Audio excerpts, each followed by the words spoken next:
먼저 픽시즈 스튜디오 소개를 시작하도록 하겠습니다. 리얼타임 3D 엔진인 유니티는 AR, VR, 모바일, PC, 웹게임, VFX 등 매우 다양한 플랫폼과 장르에 대한 3D 콘텐츠를 만들 수 있습니다. 실제 설계 및 엔지니어링을 위하여 만들어진 복잡한 CAD 모델을 저 인기 있는 리얼타임 3D 엔진인 유니티에서 쉽게 사용할 수 있는 방법은 없을까요? 예. 첫 번째로 CAD 데이터를 리얼타임 3D 엔진에서 사용할 수 있어야 됩니다. 그러려면 지금 소개하는 픽시즈 스튜디오는 이 CAD와 DCC 데이터를 핸들링할 수 있는 최상의 알고리즘을 보유하고 있습니다.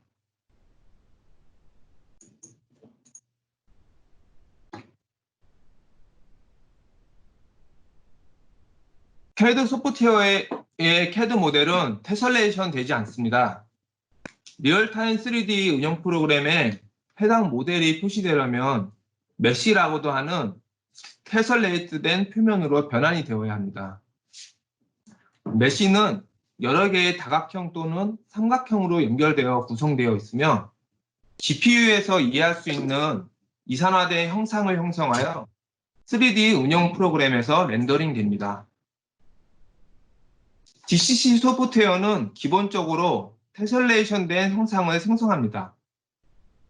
이 형상은 FBX 파일로 내보내서 추가 최적화를 위해 픽시 스튜디오로 다시 가져올 수 있습니다. 이 메시는 종종 UV와 함께 제공되며 픽시 스튜디오에서 유지하거나 다시 생성을 하실 수 있습니다. 픽시즈 코어의 강력한 알고리즘 라이브러리를 바탕으로 다양한 픽시즈 제품 및 솔루션을 제공하여 복잡한 CAD 데이터를 간단하고 확장 가능한 리얼타임 3D 데이터로 변환하여 리얼타임 3D 엔진에 사용할 수 있는 스테이징 준비를 수행할 수 있습니다.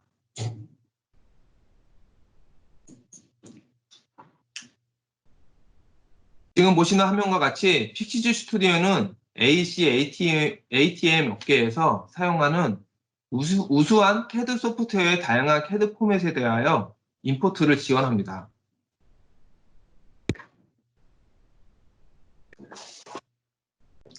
픽시즈 스튜디오는 오토데스크, 카티아, NX, 솔리드웍스 등 업계 최고의 솔루션의 CAD 데이터를 경량에 최적화된 메시로 변환할 수 있는 동급 최고의 테슬레이터를 제공하는 유일한 3D 데이터 준비 도구입니다.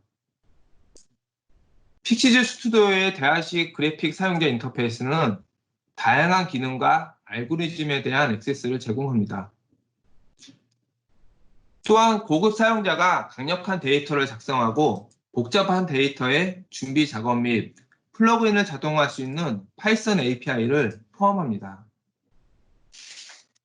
픽시즈 스튜디오는 회사와 3D 콘텐츠 사용자가 모든 시각화 시나리오에서 CAD 데이터를 재사용할 수 있도록 도와줍니다.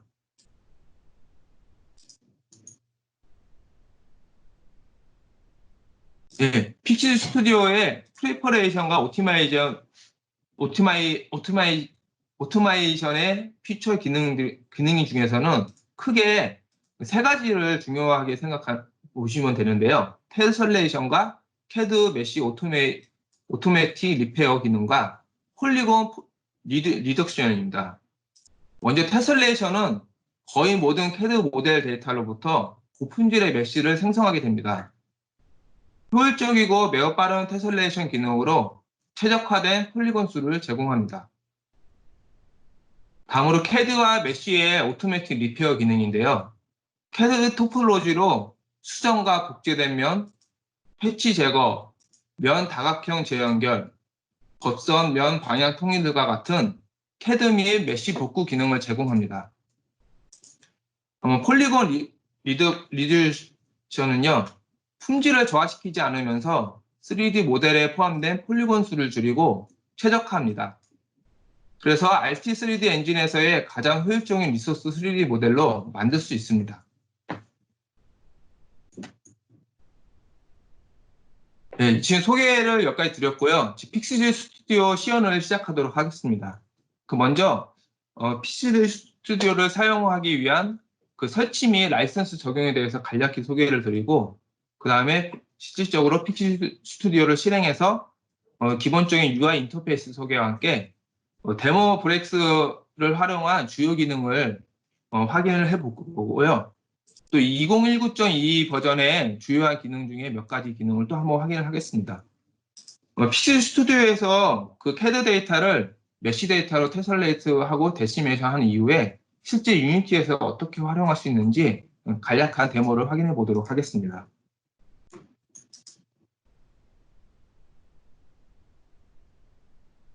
예, PC 스튜디오는 CAD 데이터 준비에 필요한 기능들이 전부 모여있는 메인 소프트웨어입니다. 데이터 교정 및 변환, 편집, 최적화 등에 필요한 주요 기능 위주로 시연을 시작하도록 하겠습니다. 그럼 PC 스튜디오 시연을 시작하도록 하겠습니다.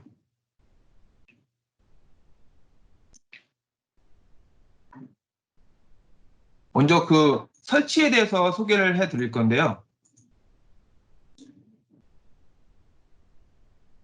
예, 지금 보시는 화면과 같이 픽시즈 스튜디오 홈페이지가 있습니다. 여기서 먼저 가입을 하신 이후에 소프트웨어를 다운로드 받거나 도큐멘테이션을 보실 수 있는데요. 다운로드 페이지에 가면은 이렇게 지금 이번 주에 2020 버전으로 다 마지막 버전, 이 최신 버전이 2020 버전으로 다 릴리즈가 됐습니다. 그래서 오늘은 2019.2 버전으로 준비가 되어 있는데요. 해당되는 버전의 라이센스는 동일한 라이센스 갖고 이 두 가지 버전 모두 사용할 수 있거든요. 기존의 2019 버전을 사용하시는 분들도 2020 소프트웨어를 받으면 봐도 라이센스 변화 없이 그대로 적용이 됩니다. 그래서 먼저 그 트라이얼 라이센스를 받으려면 이 트라이얼 라이센스 버튼을 클릭해서 예, 해당되는 이제 어카운트 이제 아이디를 하나 만드셔야 되거든요. 아이디를 만드신 이후에 yes를 누르면 바로 그 라이센스 매니지먼트에 해당되는 그 계정으로 7일짜리 라이센스가 들어가게 됩니다. 그걸 확인하는 방법은 먼저 각각의 스포트에서 요청을 눌러주시고요. 그 이후에 확인하는 방법은 계정으로 로그인을 하셔가지고 로그인된 이후에 마이 어카운트 쪽에 보면 라이센스 매니지먼트가 있습니다. 라이센스 매니지먼트에 가시면 내가 좀 전에 트라이얼 요청했던 소프트웨어 목록들이 이 테이블표에 나오실 거예요. 예. 그래서 이제 실제로 인스톨하고 하면 인스톨하는 이후에 이제 어떤 PC에 어떻게 인스톨됐다는 것도 여기 표시가 되고요.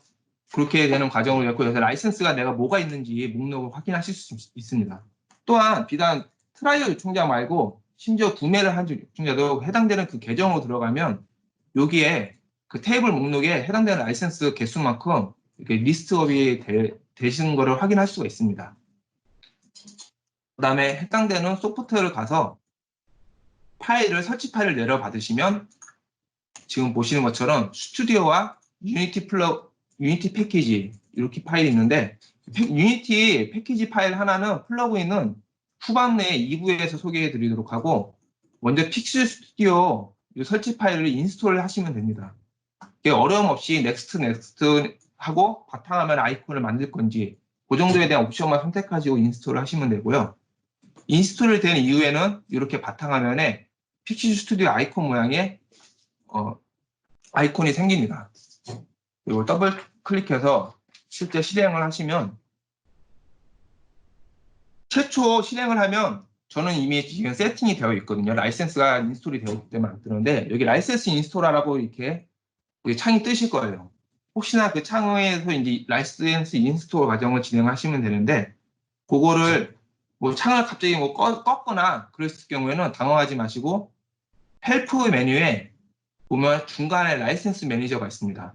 그 라이센스 매니저에 들어가시면 이렇게 화면이 뜨고 라이센스 인증 방식은 온라인과 오프라인으로 하실 수 있어요. 또 온라인 같은 경우는 현재 내가 사용하고자 하는 PC가 온라인 인터넷 액세스가 되는 경우에는 온라인 방식으로 인증을 받으시고 라이센스를 인스톨 하시면 되고요. 먼저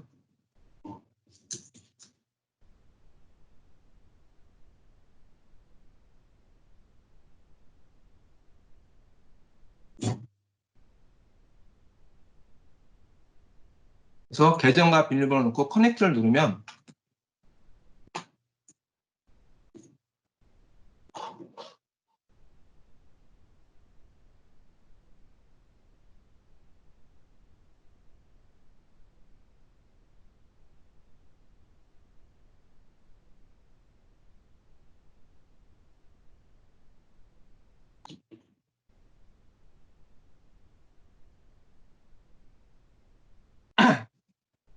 예, 여기에 지금 인스톨 하라고 이렇게 메시지가 나오는데 지금 제가 비밀번호가 틀려가지고 지금 접근이 안 되고 있는데요. 여기서 인스톨 과정을 진행하시면 되고 만약에 이 PC에 오프라인 이 부분은 제가 좀 이따 다시 한번 보여드리도록 하겠습니다. 오프라인 이 PC가 인터넷이 안 되신다. 그럴 경우에는 이 오프라인 모드로 라이센스로 가셔가지고 인증을 받으셔야 되는데 이 과정은 제 첫 번째 목록에 있는 제너레이트 액티베이션 코드를 눌러서 해당된 파일을 내려 받으셔야 됩니다. 이렇게 저장해서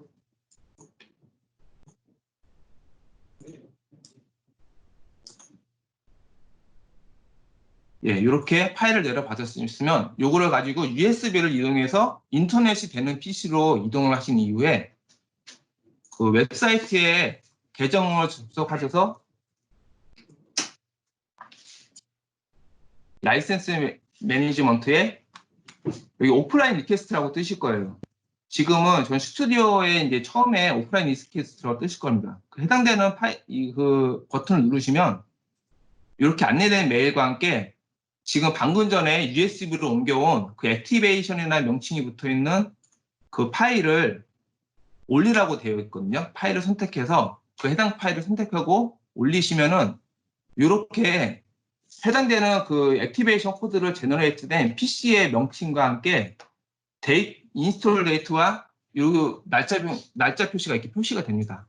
그렇게 한 이후에는 이 다운로드 버튼을 눌러가지고 이 픽시스 스튜디오 이 웹사이트에서 제공해주는 그 라이센스 파일을 이게 다운로드 받으시면요, 요걸 다시 USB에 넣어서 다시 이제 픽시즈 스튜디오가 설치된 PC로 이동을 하신 후에 요 픽시즈 언더바 라이센스.bin 파일을 해당되는 픽시즈 소프트웨어에서 두 번째 라이센스 매니저의 두 번째 리스트인 인스톨러 라이센스 뉴 라이센스가 있습니다.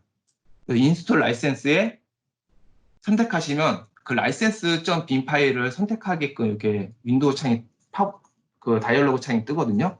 거기서 그 파일을 선택을 해주시고 열면 바로 인스톨이 적용이 됩니다. 정상적으로 인스톨이 되면은 지금 라이센스가 인밸리드가 아닌 로드 락으로 이렇게 표시가 되고 그 이스파이어 데이트가 7일짜리 트라이 같은 경우는 오늘 인스톨한 날짜 기준으로 7일짜리로 7일 후로 표시가 되고 그 이후에 이제 정상적인 기능을 사용하실 수가 있습니다.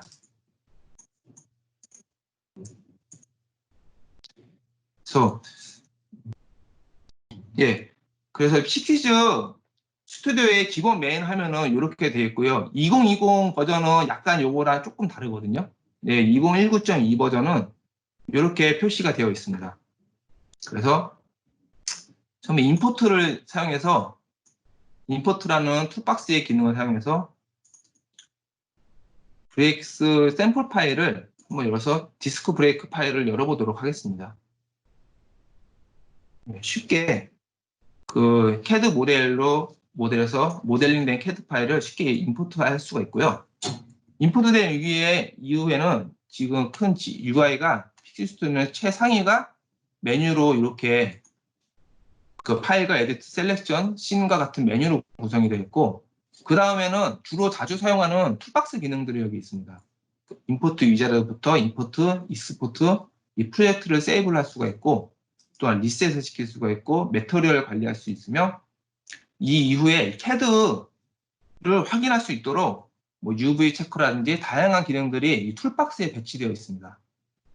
그리고 그 다음 중간 부분에 좌측은 프로덕트 스트럭트라고 트리 구조로 이 CAD 모델 파일의 트리 구조를 확인을 하실 수가 있어요.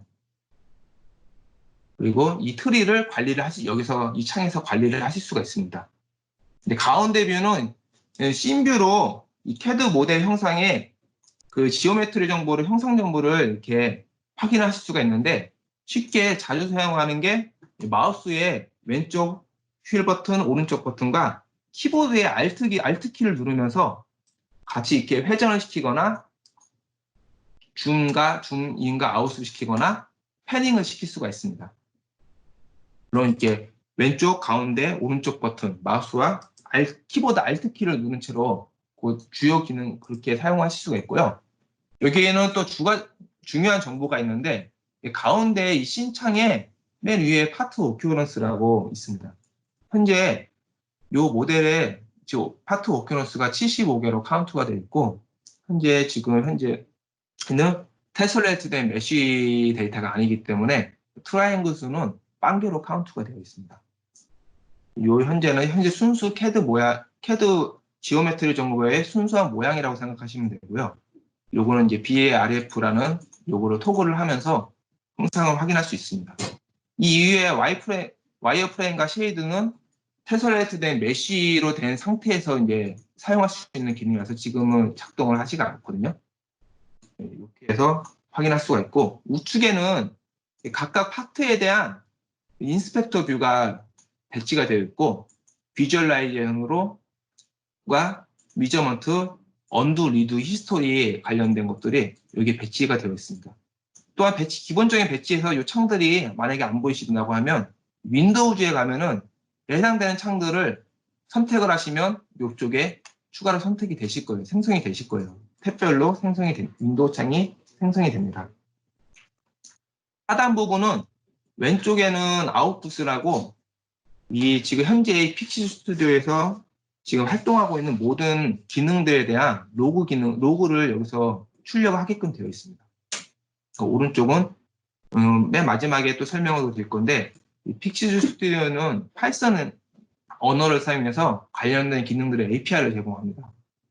그 파이썬 API를 활용해서 스크립팅을 해갖고 좀 더 자동화되게 이 모든 과정들을 API로 다 구현하실 수가 있고 이스큐팅해서 그 프로그래밍 쪽으로 모든 작업들을 수행을 하실 수가 있습니다. 거기에 관련된 스크립트 뷰어를 제공을 합니다. 여기까지가 주요 UI에 대한 설명이었고요. 또 중간중간에 툴에 관련된 것들은 조금씩 한 단계 기능들을 확인하면서 계속 설명을 드리도록 하겠습니다. 먼저 이 프로젝트 파일을 하나 저장을 할게요. 저장하는 건 세이브 버튼 툴바스를 누르거나 컨트롤 S 또는 파일에 가시면 그 기능들을 쓸 수가 있고요. 이게 이 확장자는 .pxz로 이게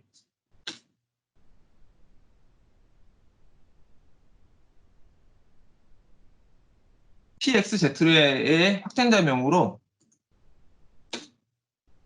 지금 프로젝트 파일을 저장을 시킬 수가 있습니다. 이 파일은 나중에 픽시 스튜디오를 다시 열 때 현재 내가 작업한 모든 상태의 것을 그대로 로드해서 열 수가 있고요.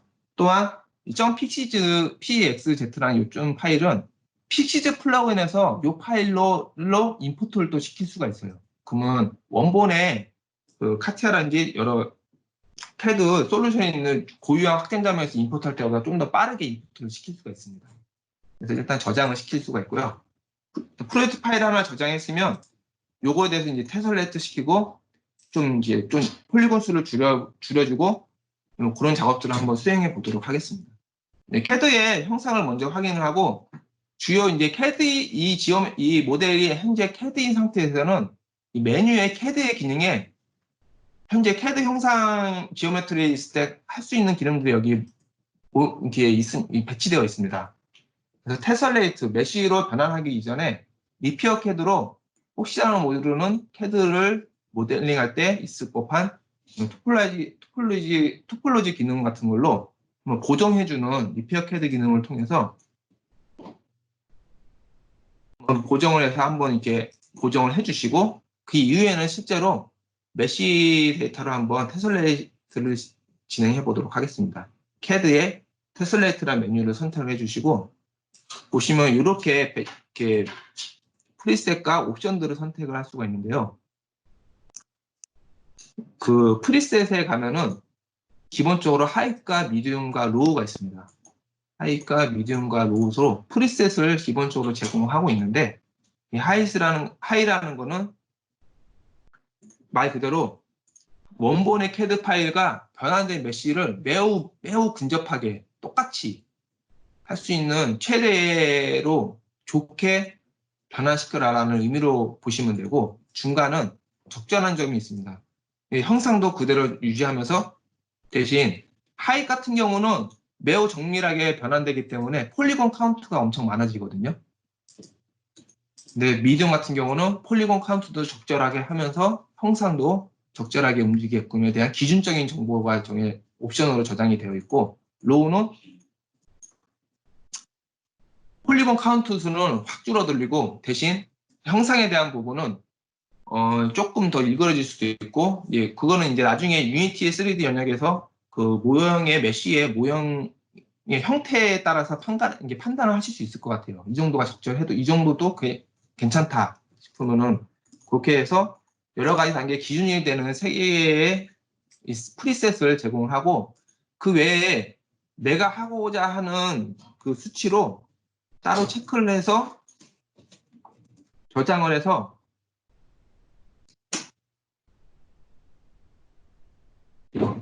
다른 이름으로 해서 그 저장을 시켜서 별도의 프리셋을 또 만들 수가 있습니다.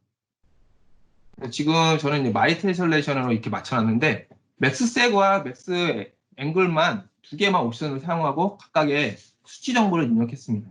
맥스 색은 말 그대로 원본의 CAD와 그 변환된 이후의 메쉬에 대한 그 사이에 거리 차이의 최대값을 설정할 수 있는데, 저는 0.1로 했고, 맥스 앵글은 말 그대로 인접해 있는 두 폴리곤 그러니까 메쉬로 변환돼 인접된 두 폴리곤의 법선의 각도 차이를, 최대 각도 차이를 얼마만큼 형성할 건지에 대한 부분인데, 이것도 원본 CAD의 그 두 개의 매칭된 형상의 각도 차이 대비 이렇게 최대치를 설정하실 수가 있습니다.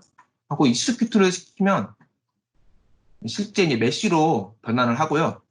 메쉬로 변환된 모습에는 이후에는 파트는 75개로 그대로 구성이 되어 있고, 현재 트라이앵글 수가 110만 개죠. 114만. 예, 110만 개 정도로 지금 현재 트라이앵글 수가 이제 되어 있습니다.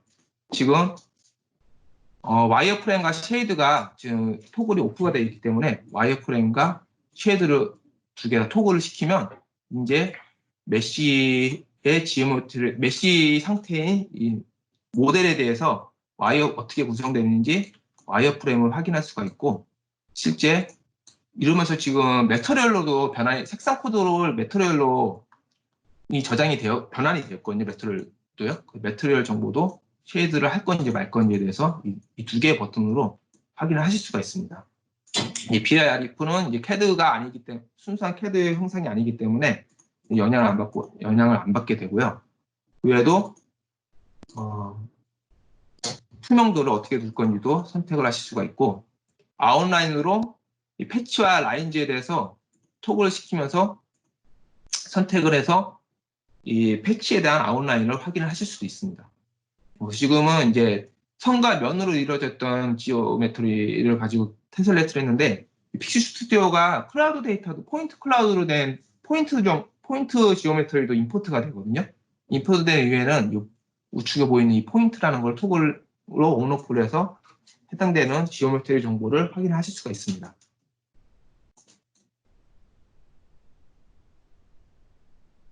네, 그래서 그리고 특정한 파트에 대해서 가운데 핏뷰를 하면은 이 특정 내가 선택한 모델에 대한 핏뷰를 해서 익스텐드로 이 화면을 꽉 차게끔 할 수가 있고요.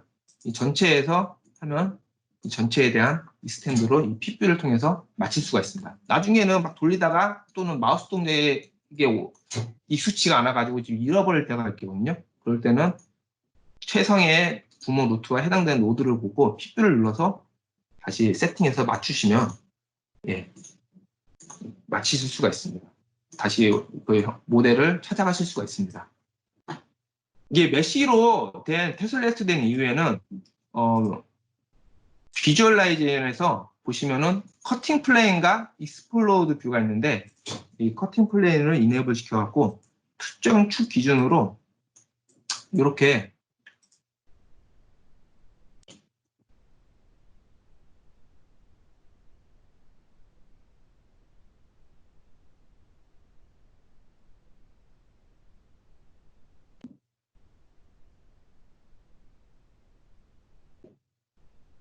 이렇게 슬라이더로 절단 이렇게 커팅 플레인 뷰를 확인할 수가 있고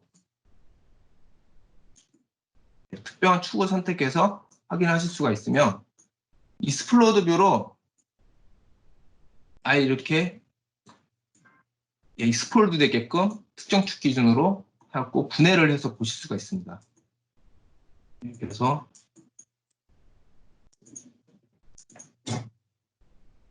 이네이블과 이네이블로 해갖고 비주얼라이제이션을 확인할 수가 있고 또 할 수 있는 부분이 이 미저먼트 같은 데서 특정 이 수치를 계산을 하실 수가 있거든요. 그래서 포인트로 해서 포인트를 놓고 미저먼트에 디스턴스 하고 이거 실제 요 구멍에 지름양 같은 경우 특정 거를 측정을 하실 수가 있습니다. 측정한 결과를 선택해서 토글로 보실 수가 있고 또 지우실 수도 있고요. 미저먼트라는 측정이라는 그 윈도우 창에서 하실 수가 있고 그리고 이제 언두와 리드 기능이 있거든요. 그래서 지금까지 한 게 임포트와 리페어와 테슬레이트에 대한 모든 것들이 그래서 다시 전 단계로 특정 내가 원하는 단계로 돌아갈 수가 있습니다. 리페어 캐드 단계까지 다시 돌아갈 수 있으면 이 해당되는 언두와 리드 히스토리 뷰에서 더블 클릭만 하시면 다시 원래대로 돌아가거든요.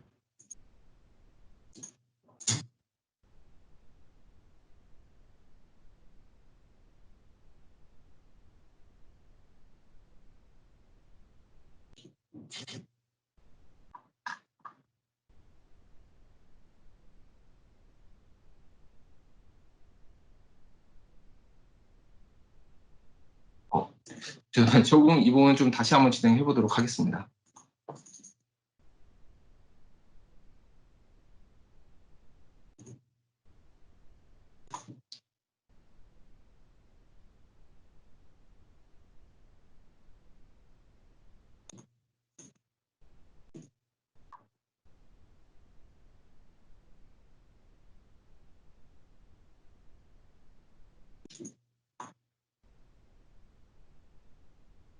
예. VRF가 지금 꺼져 있어서 아까 전에 안 보였던 것 같아요. 네, 제가 좀 당황해서 했는데 빠르게 다시 원래대로 돌아가도록 하겠습니다. 리페어 캐드로 캐드를 누르고 그다음에 테슬레이트로 지금 마이 테슬레이션으로 해갖고 이스큐트를 해서 다시 메쉬로 테슬레이트로 돌릴 수가 있고요. 여기서 이 수치가 마음에 안 든다 싶으면은 지금 다시 리페어 캐드로 해갖고 다시 원래대로 돌리고 캐드의 테슬레이트로 여러 가지 단계로 선택을 해서 이 수치를 보정하면서 이 테슬레이트 내 메쉬를 육안으로 확인을 하실 수가 있어요. 로우로 하면은 되게 많이 이렇게 뭉툭뭉툭해지죠. 이게 또 마음에 안 든다 그러면 다시 언두와 리드로 가서 리페어 캐드로 다시 돌아간 이후에 캐드의 테슬레이트로 해갖고 내가 원하는 수치, 마음에 드는 수치에 적정한 수치로 다시 가서 작업을 이렇게 이터레이션을 작업해갖고 원하는 결과의 만족도에 만큼 적절한 이 옵션 값을 찾으실 수 있을 것 같습니다. 그래서 누르시면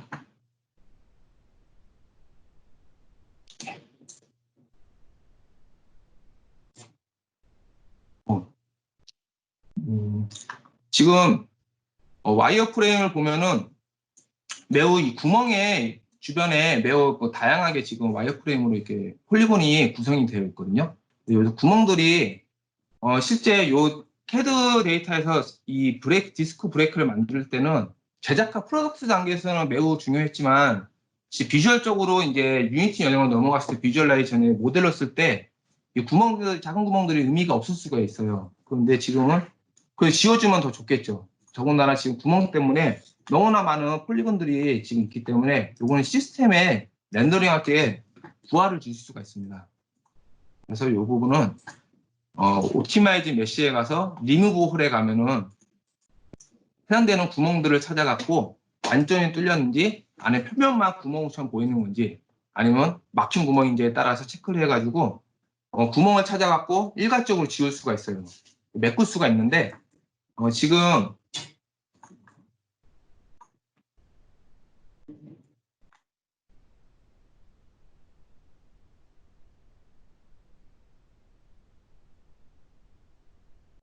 지금 5.6 정도 지금 지름을 가지고 있는데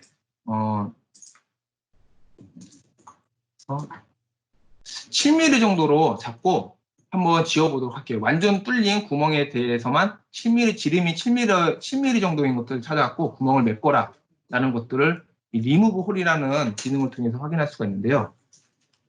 진행을 하면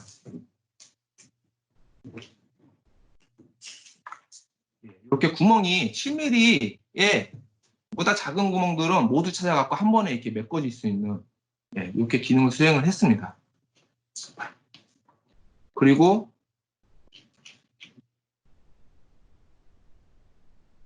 지금 기능 중에서 하이드로 보면은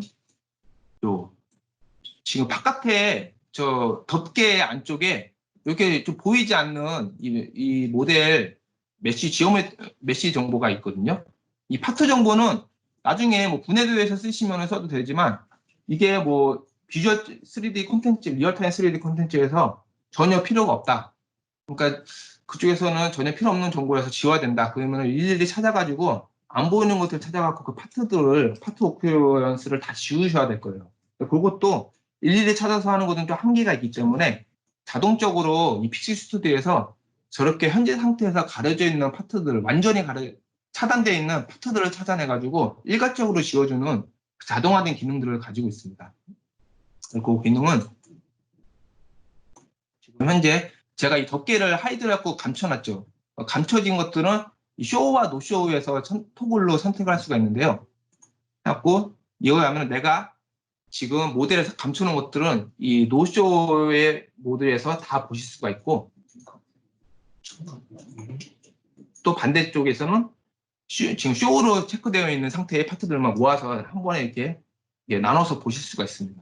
이 상태에서 오토바이지 메시에서 히든 리무벌이라는 기능을 통해서 감춰져 있는 부품들을 찾아가지고 지우는 걸로 해보도록 할게요. 근데 감춰져 있는 걸 어떤 기준으로 할지를 이 레벨을 통해서 하실 수가 있는데 파트로 할지, 패치로 할지, 폴리곤 단위로 할지에 대해서 선택을 하실 수가 있습니다. 레졸루션과 스피어 카운트가 있는데 요거는 이제 PC가 리무브, 감춰져 있는 것들을 찾아내는 그게 이 주변에다가 카메라를 배치를 해가지고 이 카메라가 돌면서 지금 계속 이걸 그 텍스처를 뽑아내서 이 텍스처에서 검출하는 알고리즘을 통해서 파트를 검출해서 지워주는 그런 기능을 내부적으로 가지고 있거든요.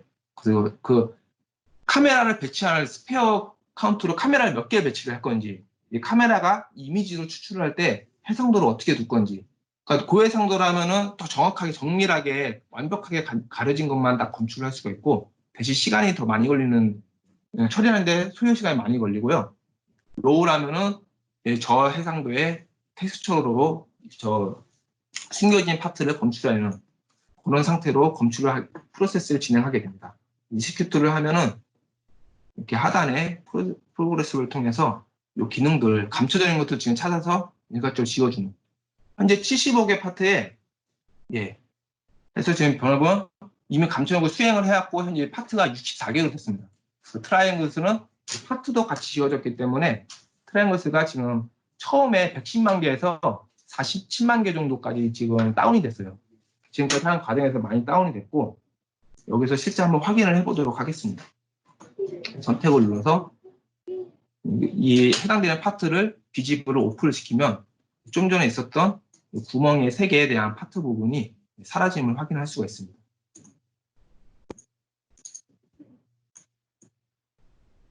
확인할 수가 있고 지금 이제 조그만 지름 요것도 지워보도록 하겠습니다.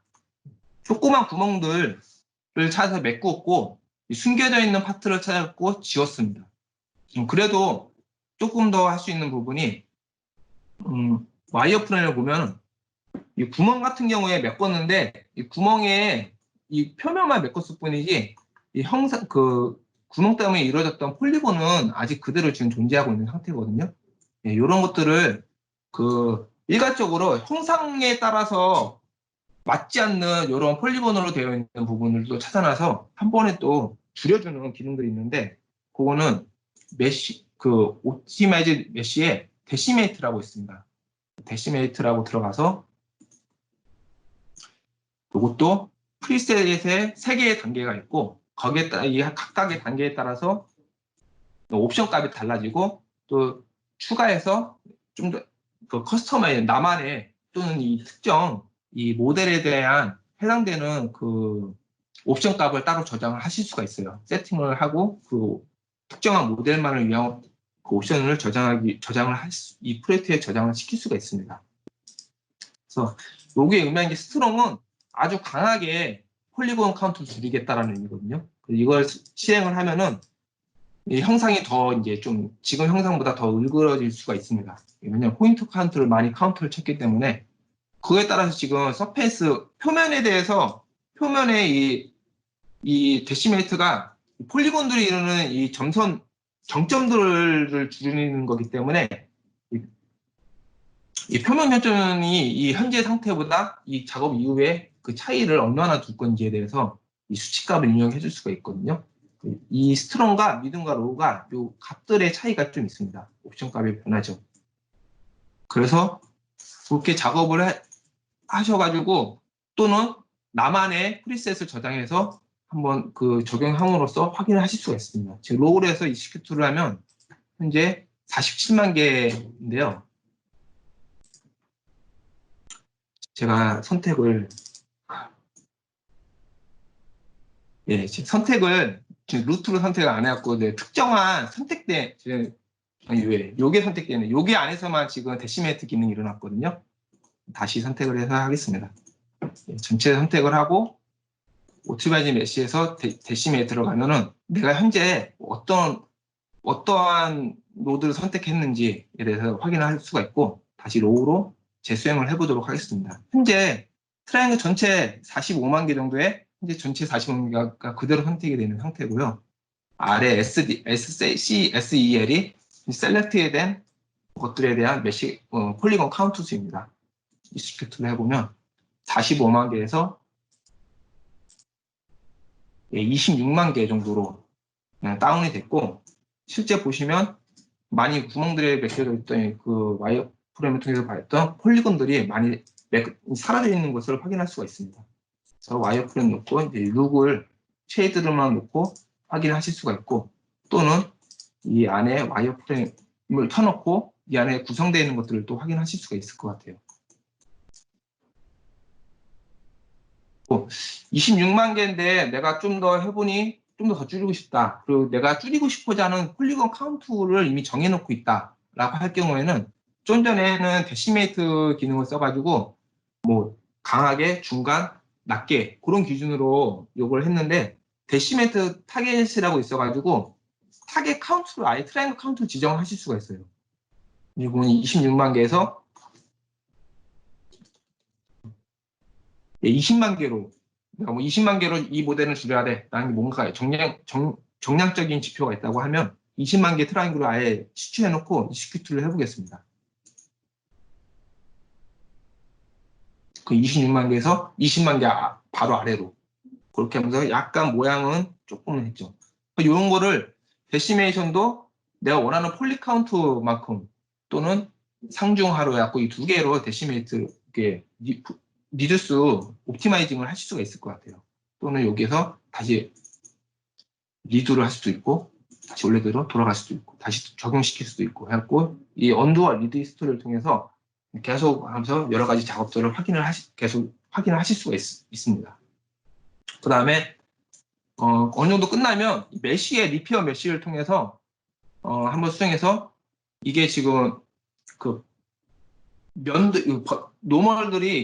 면들이 뒤집혔는지 안 뒤집혔는지에 대해서 확인할 수가 있습니다. 그래서 보통 작업을 하시다가 어떤 특정 모델에 대해서 변화를 하는 와중에 보시면은 이렇게 이런 식으로 표현이 됐을 때가 있으실 거예요. 이렇게 표현하면 요거는 현재 이 면이 방향이 뒤집혔다는 뜻이거든요. 그래서 그거는 이 BF 컬러라는 걸 통해서 확인할 수가 있습니다. 투 사이드는 양쪽 다 그리겠다는 뜻이고 BF 컬러는 백페이스 뒷면을 렌더링해서 이 신비에서 보여주겠다라는 의미거든요. 그리고 뒷면은 이렇게 보시는 것처럼 부동색으로 표시가 됩니다. 그다음에 BF 컬링은 아예 그냥 뒷면 자체를 이렇게 투명하게 해갖고 이렇게 투명하게 보입니다. 실제 이게 유니티 영역에서 이렇게 보이거든요. 면 뒤집히면 그 해당되는 면이 렌더링이 안 됩니다. 뒤집힌 면 같은 경우는 그대로 투과해서 렌더링을 아예 제외시켜 버리거든요. 그 면 자체가 뒤집혀 있으면은 유니티에 가면은 이런 식으로 아예 이렇게 뚫리게끔 표현이 됩니다. 이런 걸 바로 잡아줘야 되는데 이런 것들을 이제 메쉬의 리페어 메쉬로 일괄적으로 잡아줄 수가 있는데 이게 모델링에 따라서 어떤 모델에 따라 어떻게 모델링을 했고 어떤 거에 따라서 부분적으로 반영이 되고 부분은 일괄적으로 좀 이렇게 손이 좀 들어갈 경우가 있습니다. 그럴 때는 이렇게 찍고 마우스 우클릭으로 인버터 오리엔테이션을 갖고 각각의 내가 찍은 파트별로 이 면의 방향을 뒤집어 줄 수가 있어요.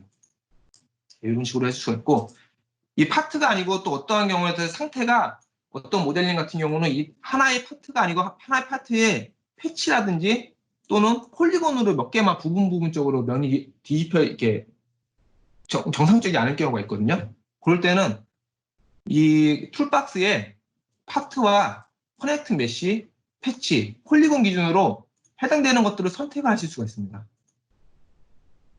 그래서 내가 필요한 그 작업의 단위만큼 이 영역의 단위, 파트라든지 폴리곤이라든지 커넥트 메쉬의 그거만큼 선택된 것만큼 선택을 해서 이렇게 작업을 하실 수가 있어요.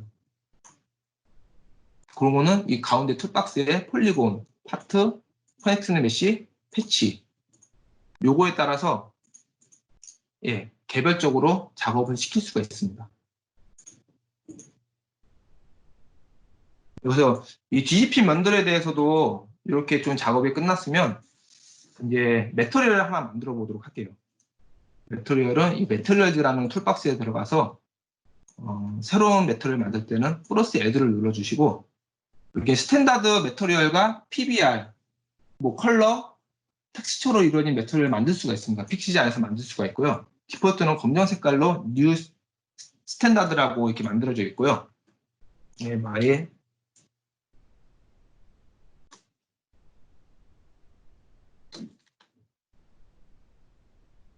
그 색상을 약간 야광색 같은 걸로 해보겠습니다. 이렇게 야광색으로 해서 매트를 하나 만들고 내가 이 노란 색깔의 얘를 그 좀 더 야광색을 만든 걸로 좀 매트를 적용해 보도록 할게요. 이 트리 구조에서 어디 있는지 확인하고 가고자 할 때는 파트를 선택해서 마우스 우클릭으로 Find Selection in Tree를 누르면 해당되는 그 파트로 선택이 됩니다.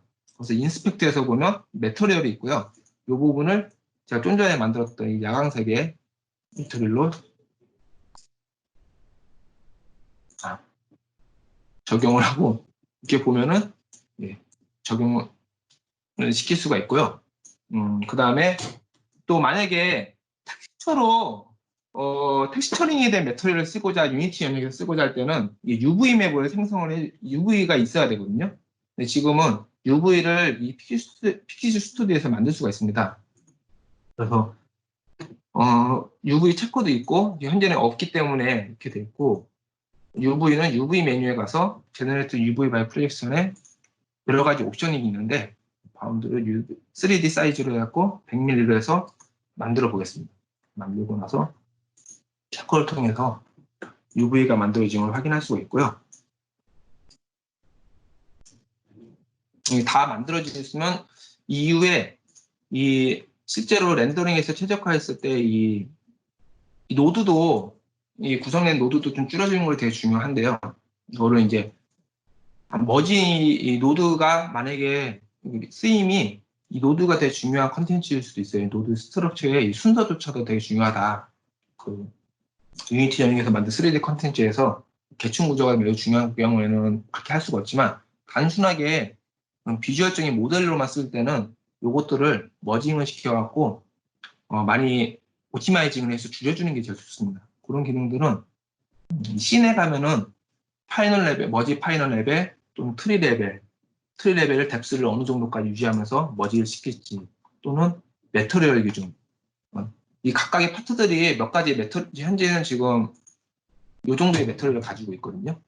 요거 기준으로 아이캔 다 무조건 다 모든 파트들을 매터리얼 기준으로 머지를 시키는 겁니다.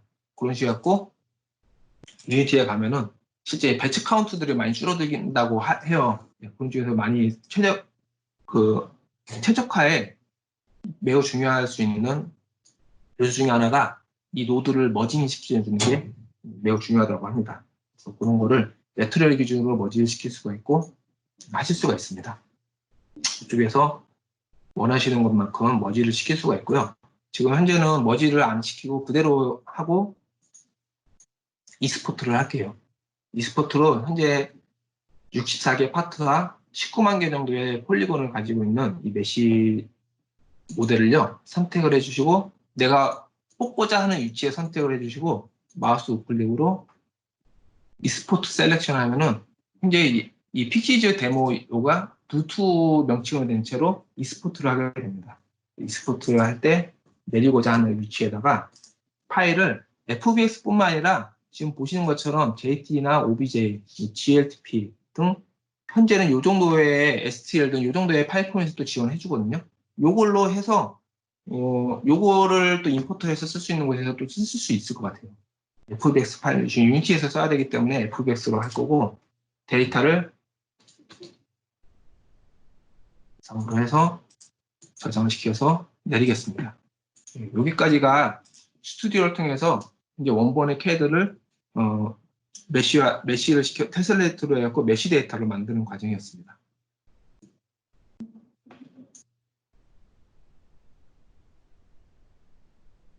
그래서 지금 여기 밑으로 .fbx 파일이 내려졌는데요. 이게 보시면 지금 보이고 있는 화면이 유니티 에디터의 화면이거든요. 여기에 하단의 프로젝트에다가 모델에 저 fbx 파일을 끌어다가 놓기만 하면은 바로 프로젝트 리소스로 쓰실 수가 있습니다. fbx의 프리팹으로 이렇게 프리팹과 모델과 피규어 애니메이션과 매트리얼에 대한 세팅을 하실 수가 있고요. 이 매핑을 피할 경우에는 모델에 대한 매트리얼을 여기서 사용을 하실 수가 있습니다. 지금 시간상 이 모델을 바로 요 컨텐츠로 한번 써보도록 할게요. 이 컨텐츠는 시네머신의 그 프리룩 카메라와 하이러키 정보를 보여주고 애니메이션을 좀 넣었거든요. 그래서 그 애니메이션 모델을 여기 밑에다 넣어야 되는데 명칭을 좀 똑같이 해야 되기 때문에 명칭을 먼저 한번 바꿔보도록 하겠습니다. 바꾸고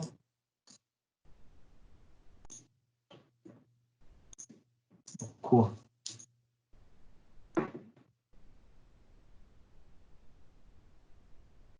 지금 방금 전에 만들었던 그 모델을 그대로 넣었고 여기에는 지금 애니메이션 클립이 설정이 되어 있어서 이렇게 애니메이션이 동작을 할 거거든요. 그 사전에 확인을 할 수가 있고 그러면 플레이를 해서 기능적으로 한번 확인을 해보도록 하겠습니다. 간단한 캐드뷰어 컨텐츠인데요. PC 기반의 프리룩으로 마우스를 움직이면서 룩을 줄 수가 있고 현재 이 프로젝트의 베이스는 HDRP로 기본 세팅이 되어 있는 상태입니다. 약간 품질이 조금 좋고요. 하이러키로 이렇게 하이러키 정보를 볼 수 있게끔 이렇게 시스템적으로 구현을 하실 수가 있고 애니메이션을 눌러서 각각의 분해도로 각각의 모델들에 대한 자세한 부분을 이렇게 돌려가면서 확인을 하실 수 있는 컨텐츠를 만드실 수 있을 것 같아요.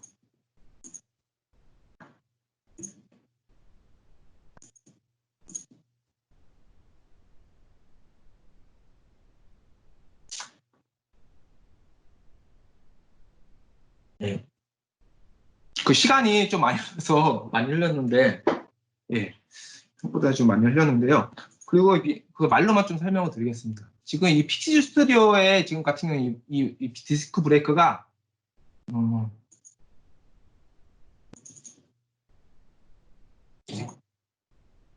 별로 구성이 되어 있지 않은 모델 모델이 많이 이렇게 구성이 되어 있지 않은 모델 파일인데, 요것들을 만약 예를 들어서 다 분해를 해가지고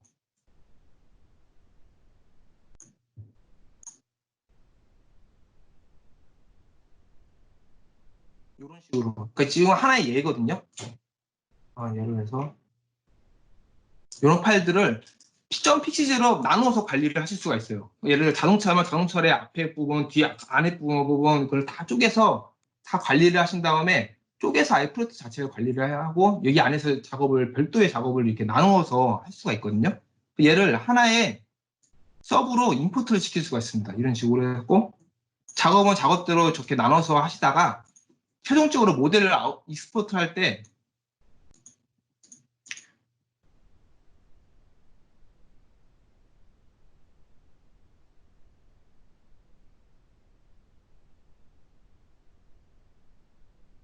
포트를 할 때 서브로 계속 다 추가해서 놓고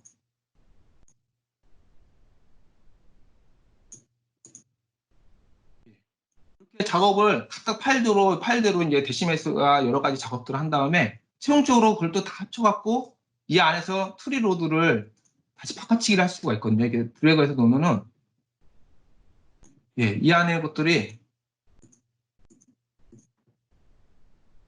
하이라키를 노드를 구성을 할 수가 있습니다. 그리고 이 안에서 얘를 기준 다 합쳐놓고 여기서 익스포트 하면은 마지막으로 이 작업을 좀 분리해서, 그러니까 이 단계별로 나눠갖고 이 파트의 그룹별로 나눠서 작업을 다 한 다음에 마지막에 걔를 다 합쳐놓고 노드만 바꿔놓고 여기서 찍고 해당되는 부모 노드를 찍은 상태로 익스포트 해갖고 FBS를 내게 되면은 작업을 분할해서 하실 수도 있을 것 같아요.